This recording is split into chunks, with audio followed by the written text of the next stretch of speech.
Hey everybody, I want to try an experiment with you. It's a really fun one, and in a second, I'm going to give you a chance to try it with your friends or small group leader or parent or whoever. Here's how it's going to work. Everyone put your fingertips together like this, and then bend your middle fingers together and make your knuckles touch like this. And the entire time, imagine that your knuckles are glued together. You can't separate your middle fingers.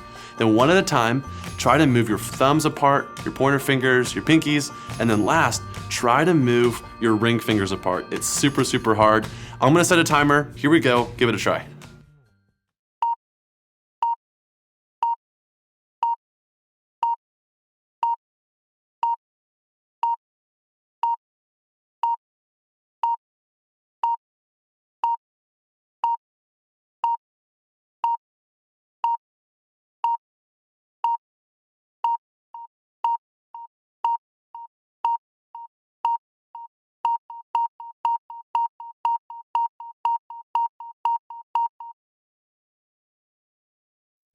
Yeah, that is pretty hard to do, right? Raise your hand if you could do it. Yeah, I couldn't do it. It's really fun to try, but it's really impossible. This reminds me when I was out at a summer camp a few summers ago, I saw a boy around your age throw a frisbee and it landed on the roof. I saw him and his friends immediately get upset because they knew they couldn't reach it, so their game was over.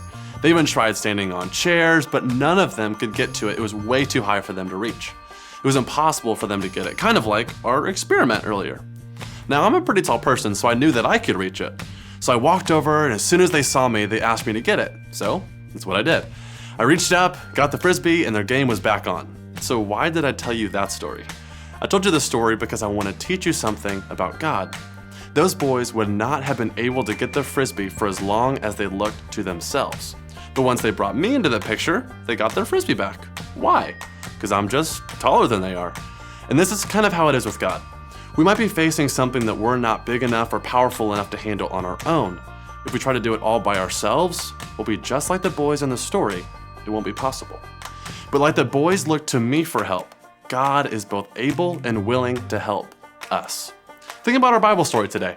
The disciples were on a boat and there was a huge storm, a lot like this one. There was wind and waves, and the disciples were scared.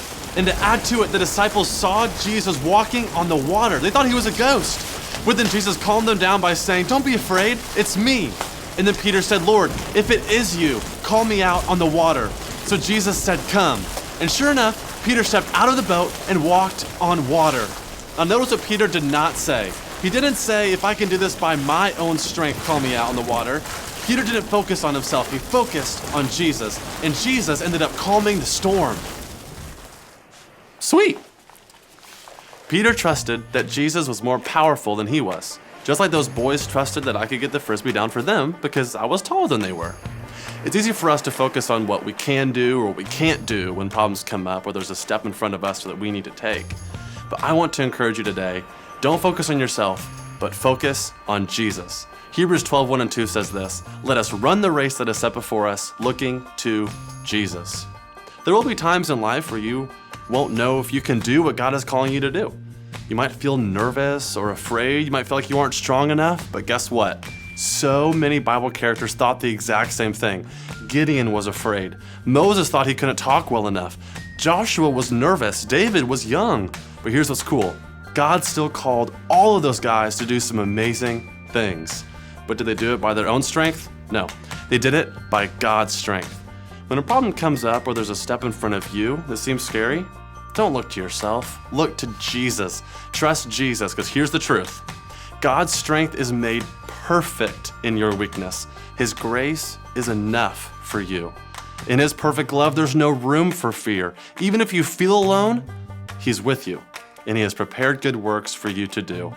But you can't do those good works on your own, and that's okay, because Jesus doesn't need you to be perfect. He needs you to be willing.